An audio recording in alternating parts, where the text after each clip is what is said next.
পহেলা বৈশাখটা ছোটবেলার এমন একটা দিন ছিল যে দিনটাতে ঢাকঢোল পরা শাড়ি, মাটির জুয়েলারি, হাত ভরা চুড়ি, ঠোঁট ভরা লিপস্টিক আর টিপ না হলে ওই দিনটা পারই করতে পারবো না, এমন একটা ধারণা ছিল। শাড়ি পরতে পারি আর না পারি, কেউ পরিয়ে দিলেই কি না দিলেই কি, কোনো রকম একটু পেঁচিয়ে টেঁচিয়ে রেডি টেডি হয়ে রাস্তায় চলে যেতাম।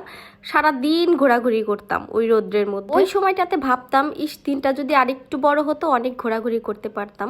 ওই সময়টাতে না রোদটা কখনোই গায়ে লাগতো না, কারণ ওটা ছোটবেলা ছিল। বৈশাখের মেলা শুরু হয়ে গেলেই আমার ছোট ভাই কিংবা বড় ভাই ওরা আমাকে অনেক মাটির হাঁড়ি পাতিল এনে দিত আর টমটম গাড়ি এনে দিত। টমটম গাড়িটা এনে দিলে সবাই মিলে একসাথে টমটম গাড়িটা চালাতাম, যে কার গাড়িটা কত শব্দ করে। মাঝে মাঝে তো বড়রা অনেক বকা দিত এত শব্দ করার কারণে। ছোটবেলায় যে জায়গাগুলো দিয়ে টমটম গাড়ি চালাইতাম, এখন ওই জায়গাগুলো না সম্পূর্ণই অচেনা হয়ে গেছে। এখন যখন ওই ছোটবেলার জায়গাগুলো চোখে পড়ে না, তখন মনের মধ্যে একটা ব্যথা ফিল করি, সেটা হচ্ছে ছোটবেলা হারানোর ব্যথা। যে দিনগুলো আসলে কোটি টাকা দিয়েও আর কিনে আনতে পারবো না বা ফিরিয়েও পাবো না কখনো।